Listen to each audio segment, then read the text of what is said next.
अस्सलाम वालेकुम साथियों, एक टॉपिक आप लोगों के आगे पेश करने की जिसारत कर रहा हूँ। मेडिकल का, न्यूरो सर्जरी का तलबा के लिए, न्यूरो मेडिकल के स्टूडेंट्स के लिए, मेडिकल डॉक्टर्स के लिए, न्यूरो सर्जन्स के लिए, सर्जन्स के लिए, न्यूरोलॉजिस्ट के लिए, साइकेट्रिस्ट के लिए, ये तमाम लोगों के लिए मेरे ख़्याल में कारआमद टॉपिक है।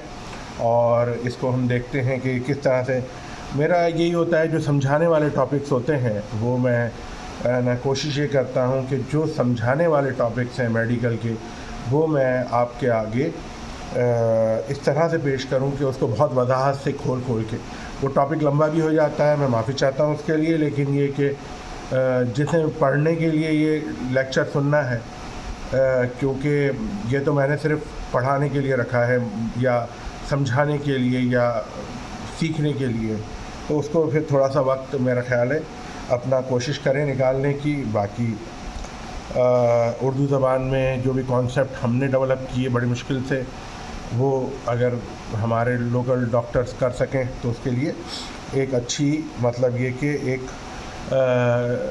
मतलब कि एक अच्छी गिफ्ट है, छोटी सी। चलें, ये बात करने से पहले, मैं हूं डॉक्टर मोहम्मद कज़्ज़ाफ़ी और आप देख रहे हैं डॉक्टर मोहम्मद कज़्ज़ाफ़ी व्यूज़। लाइक कीजिए, सब्सक्राइब कीजिए और न शेयर कीजिए वीडियोस को हमारी। वीडियो शुरू करने से पहले बस मैं ये अपना क्या कहते हैं शुरू करता हूं कि ये जो टॉपिक है, ये हम सीपी एंगल ट्यूमर, या आप समझें वेस्टिबुलर श्वानोमा, या फिर न्यूरोफाइब्रोमाटोसिस की वजह से जो श्वानोमा होता है यूनिलैटरल, उसको नज़र में रखते हुए इस टॉपिक को कर रहे हैं। इसमें जो एडिशनल इन्फॉर्मेशन होगी वो भी आपके आगे पेश करेंगे। इसमें जैसे कि हमारा रूटीन है, हम एक पेशेंट को जब लेते हैं तो उसके आगे बात करते हैं और उसी तरह समझाना शुरू कर देते हैं। हमने एक पेशेंट डील किया था, 44 साल खातून थी, और वो पेशेंट जो है वो उनको लेफ़्ट साइडेड नॉन पल्सेटाइल टेनाइटस था, यानी कि सीटियों की आवाज़ आती थी उनके कानों में से लेफ़्ट साइड पर, और ये मुस्तकिल थी और तकलीफ़ दे थी। तो ऐसे टाइम पर उनको ये आस्ते आहिस्ते इस टेनाइटस के साथ, यानी सीटियों की आवाज़ के साथ साथ उनकी हल्के उनकी जो सुनने की सलाहियत है वो भी कम होने लगी। हियरिंग लॉस शुरू हो गया 1 साल से। बहरहाल वो जो है, जब सेल फ़ोन इस्तेमाल करती हैं उनको दिक्कत होती समझने में, और न उन्होंने ये तो इनकार किया कि उनको वो चक्कर नहीं आ रहे हैं, सिर्फ थोड़ा सा बैलेंस ऊपर नीचे होता है, और न जब सर को वो ज़ोर से हिलाती हैं ख़ास तौर पे उस वक्त। अच्छा, वैसे उनकी जो पिछली पास्ट हिस्ट्री के बारे में पूछा गया, कोई और मसला तो नहीं है, तो उन्होंने कहा कोई और मसला नहीं है, वो ठीक ठाक है।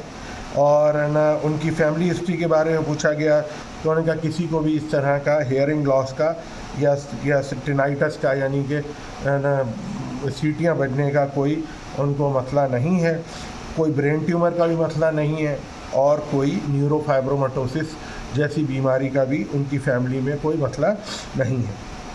उनका जब एग्ज़ामिनेशन किया गया, ज़ाहिर बात है उनका न्यूरोलॉजिकल जब एग्ज़ामिनेशन किया गया तो उनका बिल्कुल फुली कॉन्शियस थी, ओरिएंटेड थी, अलर्ट थी, और है ना उनके जो एक्स्ट्रा ऑक्यूलर मसल्स थे वो इंटैक्ट थे, यानी कि मूवमेंट ऑफ द आईज़ जो थी वो बिल्कुल ठीक थी।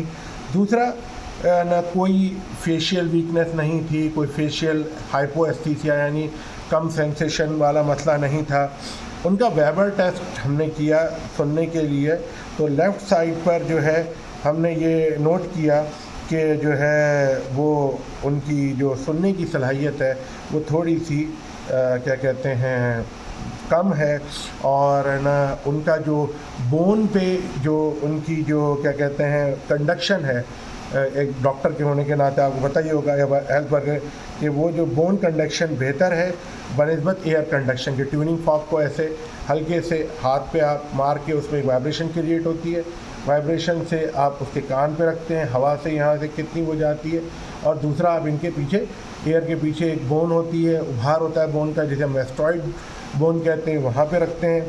तो है ना उस पर जब वो महसूस किया है तो वो ना बेहतर थी, उनकी रेनीस टेस्ट जो थी वो समझ लें कि लेफ़्ट साइड पर बोन कंडक्शन ज़्यादा थी, एयर कंडक्शन कम थी। राइट साइड पे एयर कंडक्शन मतलब ये कि सही थी और बोन कंडक्शन कम थी, यानी कि ये नॉर्मल था, और लेफ़्ट साइड पे ये प्रॉब्लम उनको था। अच्छा जी, इसके साथ साथ जो है उनका वैसे जितना भी all 4 limb power 5/5 sensation intact थी, चलने फिरने में उनको कोई मसला नहीं था, नॉर्मल गेट था, कोई आई में नेस्टिगमस यानी कोई एबनॉर्मल मूवमेंट आइज़ की नहीं थी, और कोई इनकोऑर्डिनेशन में भी नहीं थी।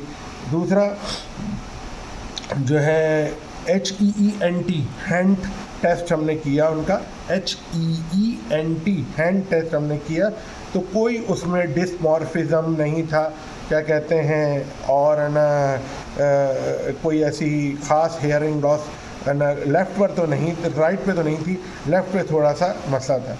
अच्छा, और एग्ज़ामिन किया एयर कैनाल को, तो वो भी ना क्लियर था। टिम्पैनिक मेम्ब्रेन चेक की, दोनों टिम्पैनिक मेम्ब्रेन ठीक थी। स्किन पे कोई चेक किया कि कोई धब्बा वगैरह तो नहीं है, न्यूरोकुटेनियस स्टेगमेटा हो, ख़ास तौर पे अगर न्यूरोफाइब्रोमेटोसिस जैसा होता है तो कोई कैफ्यूलाटे स्पॉट या कोई ना क्या कहते हैं एल्बिनिज़म या वार्डनबर्ग सिंड्रोम नहीं था, मतलब कि ये सब हमने एग्जामिन किए नहीं थे। अच्छा, अब जब इतनी ज़्यादा आपके पास, आप कोई न्यूरोफाइब्रोमेटोसिस की तरफ भी नहीं जा रहे, तो इधर आपके जहन में अब पेशेंट का आपने कोई स्कैन तो नहीं किया अभी इस वक्त? आपने किया मफरूज़, हमने तो किया, लेकिन मफरूज़े के तौर पे आपने नहीं किया। अब मफरूज़े के तौर पे अगर आपने नहीं किया, सबूदिशन के तौर पे, तो क्या क्या इसमें डिफरेंशियल डायग्नोसिस हो सकते हैं?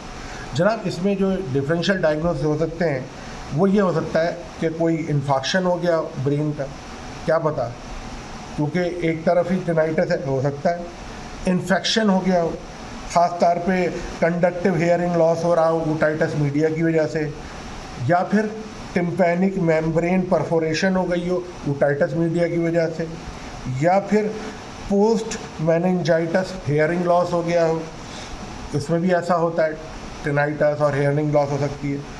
वायरल क्या कहते हैं लेब्रांथाइटिस हो गया हो, जैसे मम्स में हो जाता है, ये मीज़ल्स में हो जाता है, रुबेला में हो जाता है, साइटोमेगलोवायरस में हो जाता है, HIV में हो जाता है, तो ये सारे इन्फेक्शियस इवेंट हो सकते हैं। ये आपके DD में है, डिफरेंशियल्स में है, आप इसको सबको चेक करना है।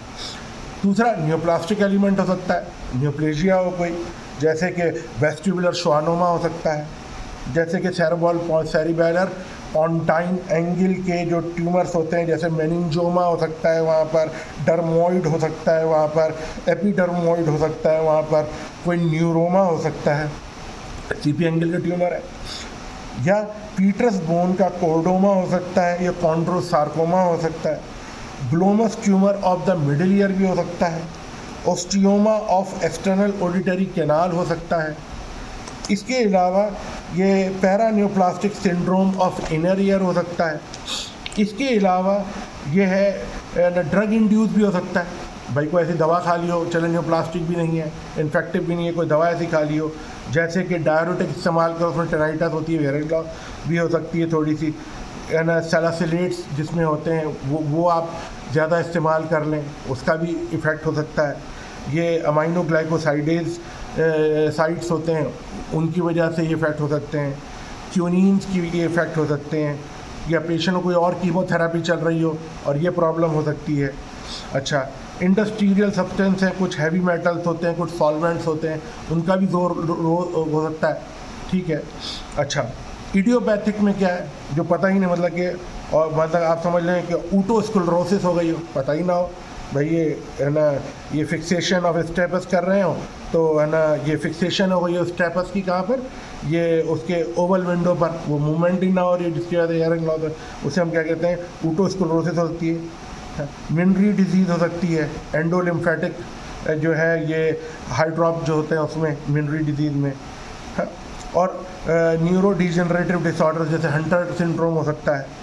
सेंसरी मोटर न्यूरोपैथी जैसे फ्रेडरिक्सन एटैक्सिया या चारकोट मैरीटूथ डिजीज़ हो सकती है, रेयर है, हो सकती है, उसमें भी टिनाइटस, उसमें भी ये अपना क्या कहते हैं, अल्लाह माफ़ करे, ये क्या कहते हैं, हेयरिंग लॉस हो सकती है। कंजेनिटल हो सकता है कि है ना कॉक्लियर एप्लेजिया हो, ये तो खैर एजेड है लेकिन हो तो सकता है ना हेयरिंग। ये सब चीज़ें तो आपके जहन में हो कि आप सब चीज़ों को जब तक कि आपको पता न चले आपने पकड़ने के लिए डिफरेंशियल की तरफ जाना है। Congenital cholesteatoma of the middle ear हो सकता है। 300 से ज़्यादा कंजेनाइटल सिंड्रोम है जो कि हेयरिंग लॉस करते हैं, 300 से ज़्यादा है।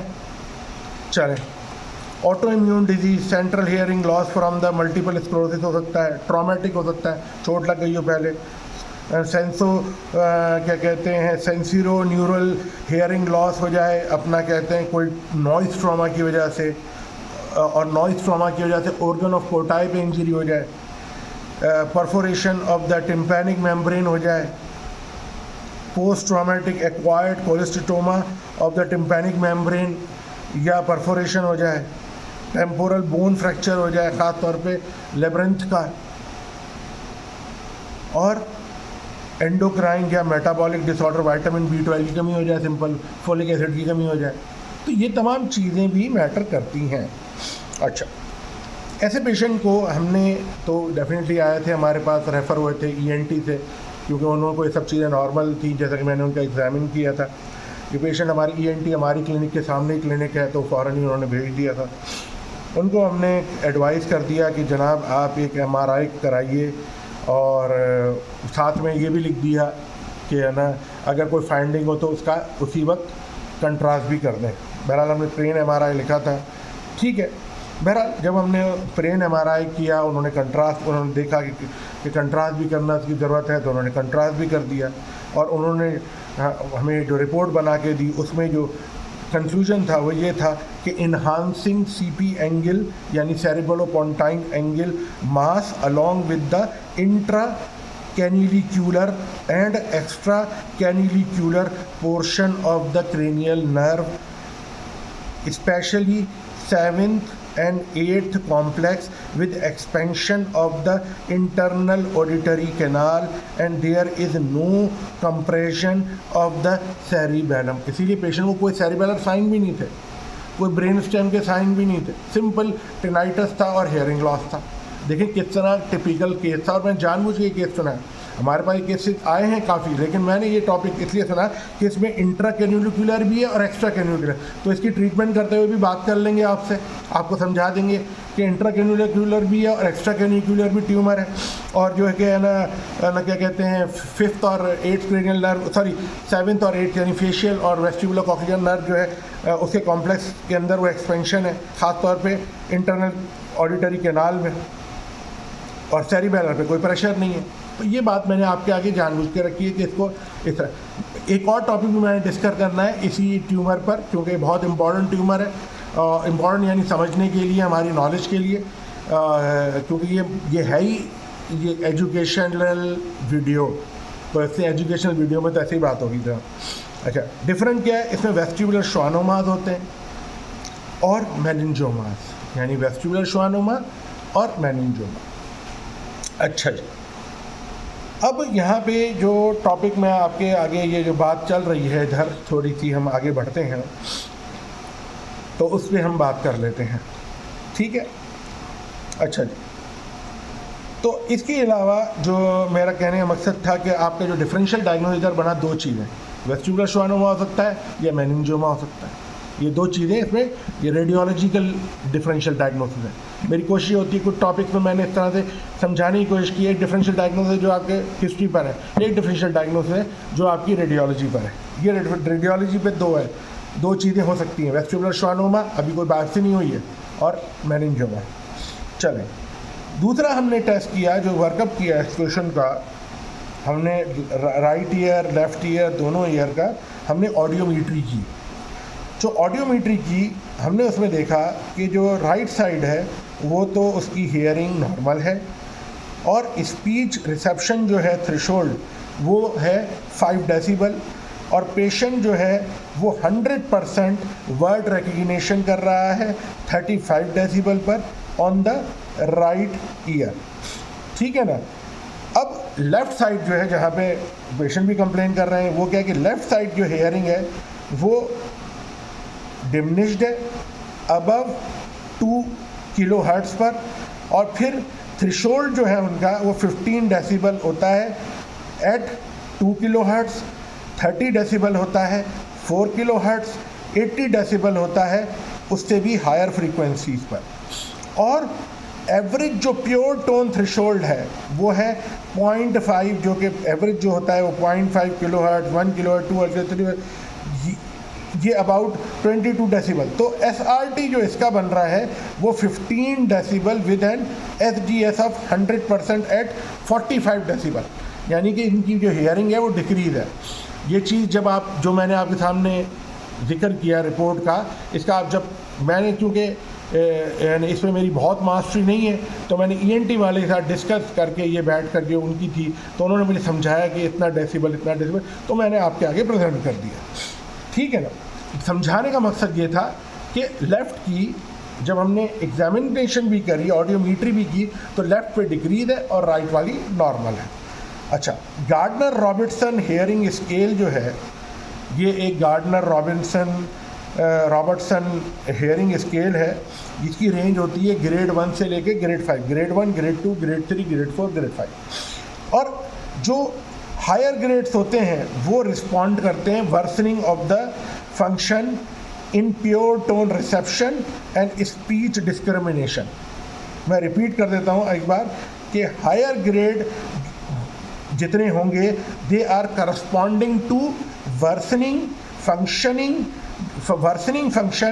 इन pure tone reception and speech, यानी स्पीच डिस्क्रिप्शन में और प्योर टोन रिसेप्शन में उनके मसाइल हैं, वो नहीं सुन सकते। अच्छा, 1 जो है वो गुड है और 5 जो है वो डेफ है, यानी वर्सन है, यानी जिसका ग्रेड 1 है वो गुड है और जो 5 है वो डेफ है। ग्रेड 3 जो है वो नॉन सर्विसेबल हेयरिंग को हम कहते हैं। इसी तरह से ये corresponding to the more than 50 decibel pure tone average and less than 50% speed discrimination, this patient जो है are considered non serviceable hearing, यानी उनकी हेयरिंग सही नहीं है। The patient has grade 1 hearing with the pure tone average of 22 decibel and SGS of 100% in the affected ear। तो कहने की बात यह है कि वो 22 डेसिबल पे तो, और इधर तो 50 डेसिबल से भी ज़्यादा है, तो नॉन सर्विसेबल हेयरिंग हो गई। ये सिर्फ आपको समझाने के लिए आगे बढ़ते हैं। अच्छा, एक होता है acoustic reflex testing. Acoustic reflex testing remove any bias introduced by the patient level of cooperation. जब पेशेंट कोऑपरेट नहीं कर रहा, आपने कैसे चेक करना है उसकी, वो कहता है मेरी हेयरिंग नहीं है, वो है मेरी हेयरिंग, मुझे तो कोई मसला नहीं है, आप उसको ऑपरेट करते हैं, वो हेयरिंग ही ना हो उसकी, कल को वो आप पे लिटिगेशन कर दे, केस कर दे कि नहीं, वो आपके पास ये रिपोर्ट्स होनी चाहिए। देखें, मुझे नहीं पता पाकिस्तान में बैठकर मैं हूँ कि या कहीं और मुल्क में बैठकर क्या किस तरह का रोल रहता है, लेकिन मेरा कहने का मकसद ये कि आप जब काम कर रहे हैं तो लिटिगेशन का भी ख्याल करना है। लिटिगेशन में कुछ भी मसला आ सकता है, कोई भी प्रॉब्लम खड़ी कर सकता है, तो इसलिए ये एक्वेस्टिक रिफ्लेक्स टेस्टिंग जो है ये तमाम जो patient introduced non cooperation issues होते हैं उसको ख़त्म कर देता है। और ये involve measurement of the stapedius contraction in response to the sound stimulus and this has high sensitivity but low specificity. Sensitivity बहुत ज़्यादा है, स्पेसिफिसिटी कम है। अब उसके भी अपने कुछ ड्रॉबैक्स हैं, लेकिन ये टेस्ट भी आपने रखना है रजिस्ट्री के लिए, लिटिगेशन को बचने के लिए। आगे बढ़ते हैं। If hearing function is sufficient, अगर हेयरिंग सफिशेंट है but still impaired by the vestibular schwannoma, so the brain stem audio evoke response reliably detect intraneural latency prolongation in wave V, which correspond to delay in signal reaching the inferior colliculus on the affected side।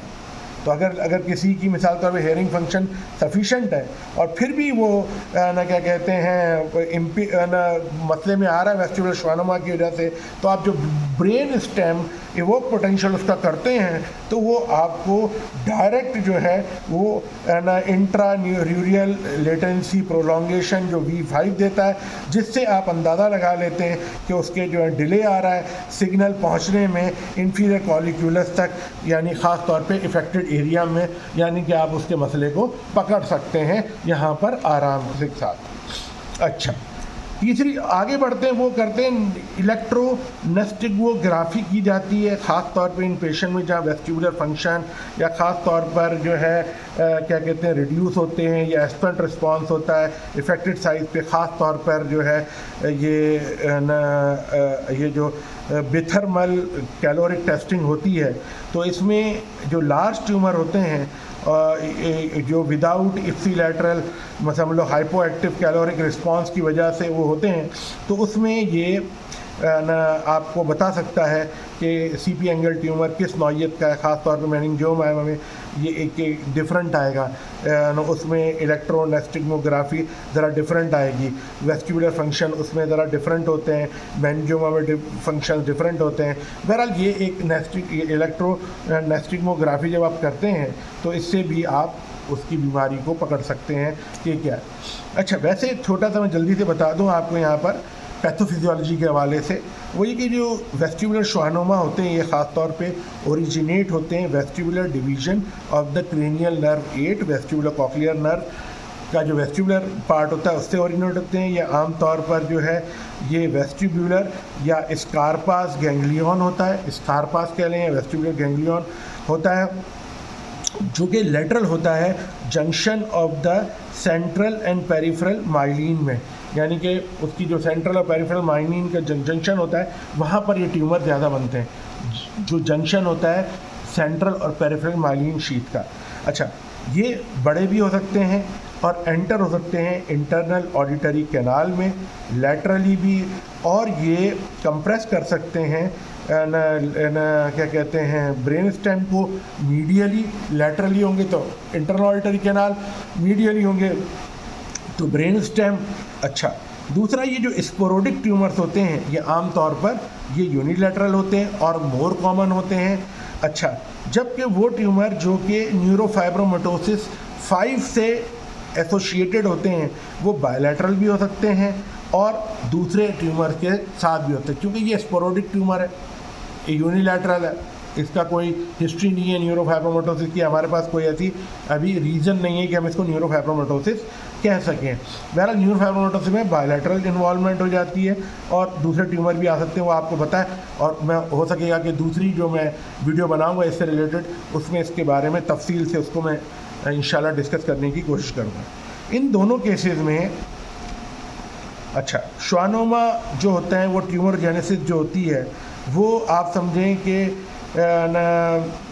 ये एक protein होती है merlin, वो protein merlin की decrease expression of the activity of protein merlin, और जबकि जो NF2 जो होता है वो क्रोमोसोम नंबर 22 से इफेक्ट, मतलब कि उसके इफेक्ट होने की वजह से होता है, जबकि न्यूरोफाइब्रोमेटोसिस टाइप 1 जो है वो क्रोमोसोम नंबर 17 नंबर क्रोमोसोम्स के इफेक्ट होने की वजह से हो सकता है। माइक्रोस्कोपिकली श्वानोमास जो होते हैं वो वेल सर्कमस्क्राइब होते हैं सूडो कैप्सूल में, और उनके पास जो है बायफेजिक पैटर्न होता है स्पिंडल सेल्स का, जिसे एंटोन ए पैटर्न कहते हैं, और ये लूज माइक्रोसिटिक एरियाज जो उसमें होते हैं उसे एंटोनी बी पैटर्न कहते हैं। तो ये दो तरह के पैटर्न हमें मिल सकते हैं हिस्टोपैथोलॉजी में। ये मैं थोड़ा सा इसलिए बताया कि ये भी बात आपको पता होनी चाहिए।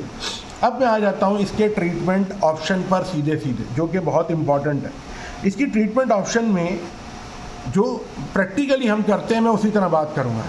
प्रैक्टिकली हम क्या करते हैं, पेशेंट को मैंने भी वो किया, ऑब्ज़र्व किया पहले, हाँ, ड्यूरिंग द ऑब्जर्वेशन, बहरहाल उनको इतना लंबा ऑब्जर्व नहीं किया था, लेकिन आम तौर पे ऐसे पेशेंट हम ऑब्जर्व भी करते हैं और आप भी करते हैं। ड्यूरिंग एन ऑब्जर्वेशन जो है वो जो पीरियड ऑफ 5 ईयर है, हाँ, वो तकरीबन आप हो सकता है, उतना भी हो सकता है।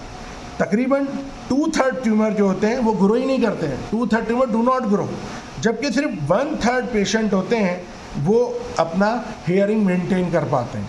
जिनकी हेयरिंग लॉस भी होती है तो उनके भी 2/3 ट्यूमर ग्रो नहीं हो रहा था, उनकी हेयरिंग भले इफेक्ट हो जाए लेकिन ट्यूमर ग्रो नहीं होता। 1/3 में हेयरिंग सही रहती है। अच्छा, वो ट्यूमर जो कि 2 सेंटीमीटर से ज़्यादा हैं डायमेंशन में, उनकी बहुत ज़्यादा प्रोबेबिलिटी है कि वो बढ़ेंगे, ग्रो होंगे। 2 सेंटीमीटर तक पहुँच गए, अब उनके बढ़ने के चांसेस बहुत ज़्यादा है। अच्छा, इनिशियल जो हेयरिंग लॉस होती है वो डिपेंड करती है कि है ना कितनी तेज़ी से हेयरिंग लॉस हुई है, तो वो भी बहुत इम्पॉर्टेंट रोल है इधर ऑब्जर्वेशन में आपका। एडिशनल सिम्टम जो इधर हो सकते हैं, जैसे कि इसमें टिनाइटस है, हेयरिंग लॉस तो है ही, वर्टिगो होता है, डिसइक्विलिब्रियम है। इस पेशेंट को सिर्फ टिनाइटस और हेयरिंग लॉस है। अच्छा, ऐसे पेशेंट को क्या फॉर्दर सर्जरी कर देते हैं? नहीं, बहुत सारे सर्जरी नहीं पसंद करते, उनकी कॉम्प्लिकेशन बिल्कुल ठीक होते हैं। GTA 15/15 का power 5/5, all 4 limb, all cranial nerve intact except the hearing loss है, टेनाइटस है, तो उसके लिए एक ऑप्शन स्टीरियोटैक्टिक रेडियो सर्जरी का भी है। ये जो स्टीरियोटैक्टिक रेडियो सर्जरी, जो कि उसकी अब थोड़ी advance form of cyber knife कह लें, गामा नाइफ कह लें, वो है। ये जो है आम तौर पे रिज़र्व हो करते हैं हम उन ट्यूमर्स के लिए जो कि 3 सेंटीमीटर से छोटे हों। 3 सेंटीमीटर से छोटा है, आप स्टीरियोटैक्टिक रेडियो सर्जरी कर दें, ठीक है ना। अच्छा, जो लार्जर ट्यूमर होते हैं वो जैसे कि 10 सेंटीमीटर और विदाउट मतलब कोई सिम्टम नहीं दे रहे, कोई सिम्टम भी नहीं दे रहे, तो फिर भी आप रेडियो सर्जरी, भाई सिम्टम तो नहीं दे रहे, बड़ा ट्यूमर है, आप कोशिश करेंगे उसको रेडियो सर्जरी की मदद से कुछ फ़ायदा उसको दे सकते हो स्टीरियोटैक्टिक। अच्छा, लॉन्ग टर्म कंट्रोल जो है स्टीरियोटैक्टिक सर्जरी में तकरीबन 95% है, और 5 साल बाद 60 to 80% जो पेशेंट होते हैं वो अपनी 5 साल तक वो अपनी हेयरिंग मेंटेन कर लेते हैं स्टीरियोटैक्टिक सर्जरी से। और इसके अलावा ये जो स्टीरियोटैक्टिक रेडियो सर्जरी है, ये असल में इनिशियल ट्रीटमेंट ऑफ चॉइस होनी चाहिए अगर लेस देन 3 सेंटीमीटर है ख़ास तौर पर। अच्छा, दूसरा ये कि जो मैलिग्नेंट ट्रांसफॉर्मेशन हो जाती है आम तौर पे स्टीरियोटैक्टिक रेडियो सर्जरी की वजह से, ये कोई बहुत ज़्यादा इसका परसेंटेज नहीं है, हाँ हो जाती है, स्पॉन्टेनियस ट्रांसफॉर्मेशन हो जाती है, वो उसके बगैर भी हो सकती है, और फिर उसको आप मुख्तलिफ के लिए ट्रीट करते हैं। चलिए, ये तो हो गया। अब जो तीसरा स्टेप आता है, आपने ऑब्जर्वेशन भी देख लिया, स्टीरियोटैक्टिक रेडियो सर्जरी में के चांस में भी देख लिया। अब आ जाते हैं सर्जरी का ऑप्शन। जो सर्जरी होती है उसमें क्या है कि कंप्लीट रिसेक्शन जो है वो हमारा मकसद होना चाहिए, और इसमें हमारा मकसद ये होना चाहिए कि जो फेशियल नर्व के फंक्शन है वो इंटैक्ट रहें, और जो नियर टोटल रिसेक्शन भी कर रहे हैं या ग्रॉस टोटल रिसेक्शन भी कर रहे हैं, तो हमारी फेशियल नर्व को बिल्कुल भी नुकसान नहीं होना चाहिए। ये तो हमारा मेजर इम्पॉर्टेंट रोल होना चाहिए, क्योंकि फेशियल नर्व टाइटली जुड़ी हुई होती है या चिपकी हुई होती है इस ट्यूमर से, और अगर हम अग्रेसिव डायसेक्शन करेंगे और एहतियात नहीं करेंगे फेशियल नर्व की सेफ्टी की, तो ये हो सकता है कि ट्यूमर को निकालते निकालते हम उसको इंजर्ड कर दें और फिर उससे फेशियल प्रॉब्लम शुरू हो जाए, टेम्पररी या परमानेंट। अच्छा, ये जो intra operative neurophysiology monitoring of the brain stem, auditory evoke potential और फेशियल नर्व फंक्शन के जो इवोक पोटेंशियल होते हैं वो बहुत ज़रूरी हैं, वो आजकल अप्लाई करने चाहिए क्योंकि लिटिगेशन ज़्यादा है। दूसरा, एडजेसेंट क्रेनियल नर्व जो होती हैं, मतलब ये कि जो दूसरी क्रेनियल नर्व भी होती हैं, हाँ उनको भी मॉनिटर आप साथ में करें जो करीब में होती हैं। डिपेंड करता है कि कौन वो कितनी ज़्यादा ट्यूमर के कितनी करीब है, तो वो आप एक्स्ट्रा एफर्ट कर सकते हैं। बहरहाल जो मेजर थी फेशियल का मैंने आपको बता दिया। जो सर्जरी के हमें अप्रोचेज हैं, 3 कॉमन अप्रोचेज हैं, इसके अलावा भी हैं आजकल, लेकिन कंबाइन अप्रोचेज भी हैं, लेकिन मैं जो कॉमन अप्रोच है उस पर बात करूँगा। एक है रेट्रोसिग्मॉइड अप्रोच, एक है ट्रांसलेब्रेंथाइन अप्रोच, और एक है मिडिल फोसा अप्रोच। सबसे पहले जो मैं आपके आगे रख रहा हूँ वो है रेट्रोसिग्मॉइड अप्रोच। जो ये रेट्रोसिग्मॉइड अप्रोच है, ये considered for the tumour of the CP angle tumour with limited extension into the internal auditory canal fundus. अगर ये आप उसी वक्त लें जब सीपी एंगल ट्यूमर में अगर इसकी ट्यूमर की बहुत लिमिटेड एक्सटेंशन हो, थोड़े सा ही घुस रहा हो इंटरनल ऑडिटरी कैनाल में, तो आप रेट्रोसिग्मॉइड अप्रोच उसे कीजिए। ख़ास तौर पे उस पेशेंट को जो है ना हेयरिंग उसकी अच्छी है, हेयरिंग यूज़फुल है, तो उधर आप करें, वो अच्छा है। हेयरिंग प्रिजर्व जो होती है वो 20 to 50% of tumour less than 2 centimetre और 50 to 80 centimetre for tumour less than 1 centimetre. यानी जितना ट्यूमर छोटा होगा उसमें आप उतना ज़्यादा उसकी हेयरिंग बचा सकते हैं। सिंपल अल्फाज में 1 सेंटीमीटर का आप उसकी 50 से लेकर 60% लोगों की बचा रहे हैं या फीसद तक बचा रहे हैं, और दूसरे में आप सिर्फ 20 से 50% तक बचा पा रहे हैं 2 सेंटीमीटर तक होने में। 3 सेंटीमीटर का तो फिर आपको बताइए उससे भी कम चांसेस हो जाते हैं, इसलिए उसको स्टीरियोटैक्टिक रेडियो सर्जरी के हवाले किया जाता है। दूसरी जो सर्जरी मैंने बताई थी वो ट्रांसलेब्रेंथाइन अप्रोच है, और ये कंसीडर उस वक्त की जाती है when there is a already loss of serviceable hearing. Serviceable hearing जैसे वो ग्रेड 3 है हमारा वाला पेशेंट, ये जो पेशेंट है हमारा जिसको टिनाइटस है, तो वो सर्विसेबल हेयरिंग नहीं है, उसकी नॉन सर्विसेबल हेयरिंग है। तो उसमें आप ट्रांसलेब्रेंथाइन अप्रोच भी कर सकते हैं, या करना चाहिए, कंसीडर ही वो करनी चाहिए। और या फिर वो ट्यूमर जो कि 2 सेंटीमीटर से बड़े हैं और in which hearing preservation is unlikely, यानी हेयरिंग प्रिजर्वेशन के चांसेस बहुत कम हैं, और allow access to the lateral recess of the internal auditory canal, और आप lateral recess of the internal auditory canal तक है।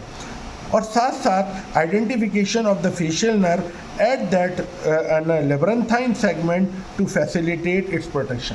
और इधर आपको फेशियल नर्व को बचाना तो और भी ज़रूरी है, क्योंकि एक नर्व तो ऐसे ही हेयरिंग उसकी डैमेज हो रही है, तो फिर आपने उसके लिए कुछ तो फ़ायदा काम करना है, ये फेशियल नर्व तो बचाएं।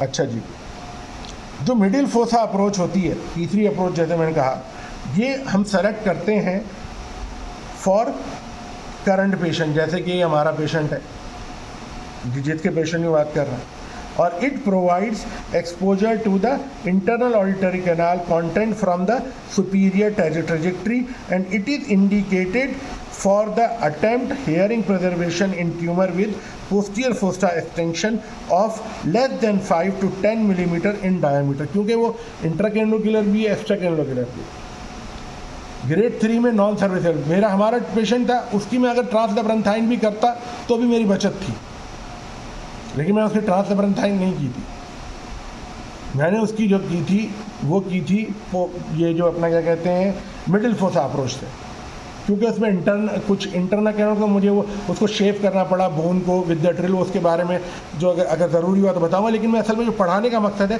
कि कौन सी सर्जरी कब आप चूज़ करेंगे, ये इंपॉर्टेंट है।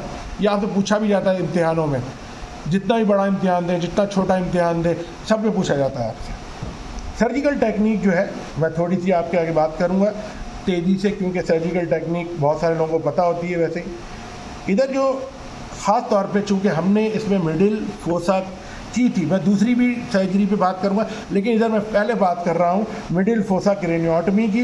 मिडिल फोसा क्रेनियोटमी में हम इंट्रा ऑपरेटिव न्यूरोफिजियोलॉजिकल मॉनिटरिंग करते हैं, हमारे पास है, और हम लगाते भी हैं और लगाया भी था।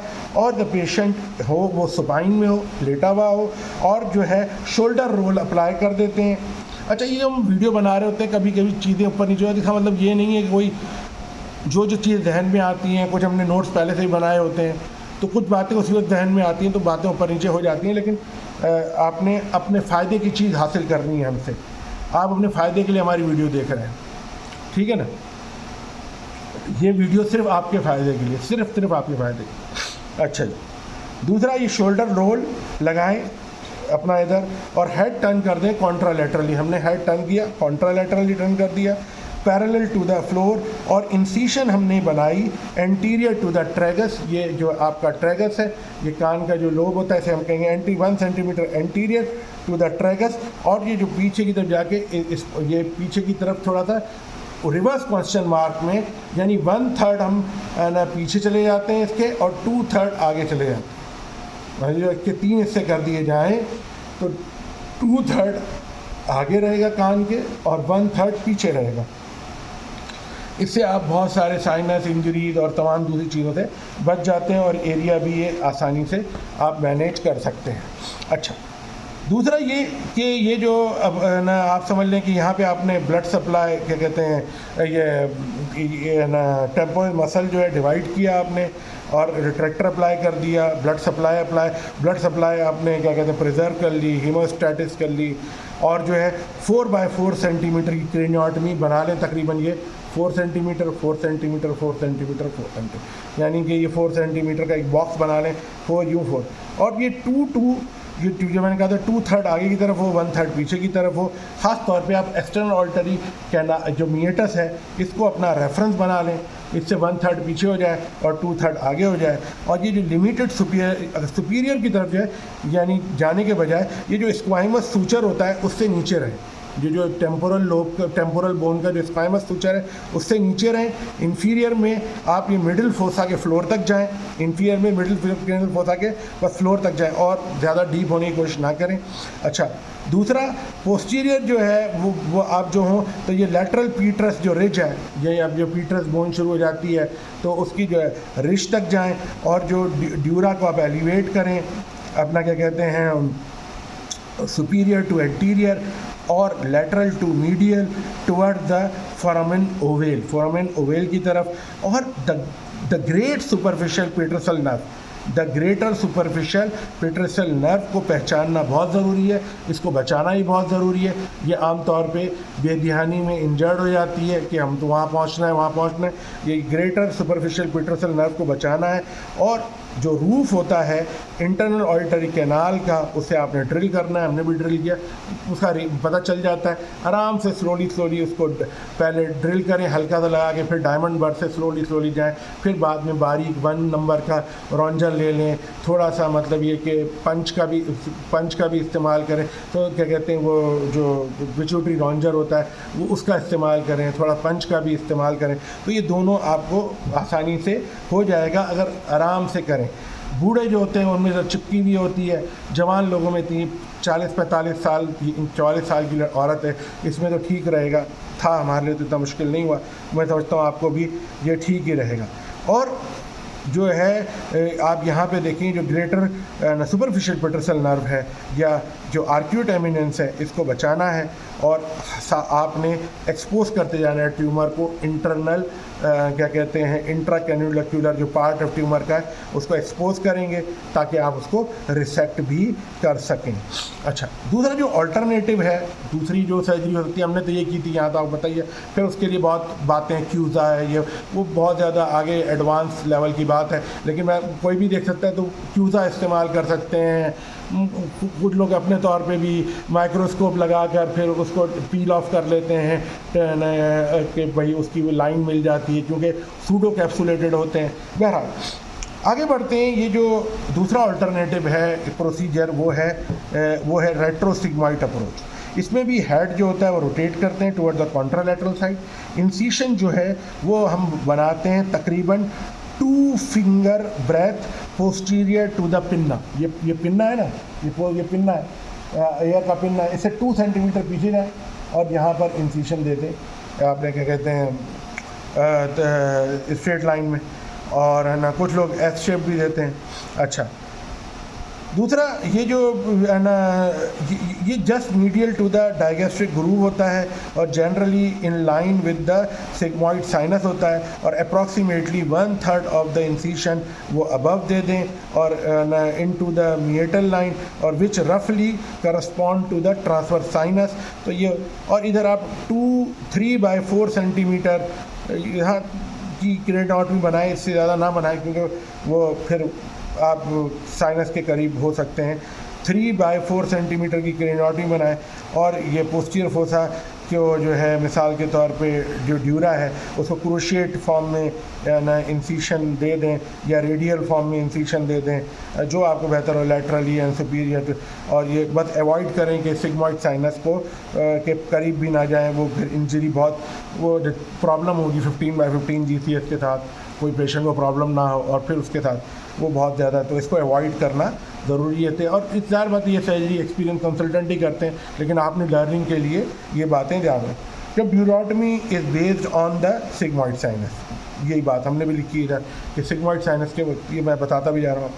अच्छा, दूसरी बात ये कि जो arachnoid of the cisterna magna है is open to release cerebrospinal fluid और brain relaxation. Cranial nerves are identified for preservation, and tumor is debulked centrally before extracapsular sharp dissection to separate the nerve from the tumor. ये cranial nerve को आपने पहचानना, उसको preserve करना, उसको tumour, उसके ऊपर से ट्यूमर को debulk करना, और जो एक्स्ट्रा कैप्सूलर जो शार्प डिसेक्शन करनी है, नर्व को सेपरेट करना है ट्यूमर को, ये आपका एक्सपीरियंस, आपके गैजेट, आपकी जो टीम का सारा रोल है, उसमें सब वो डिपेंड करता है।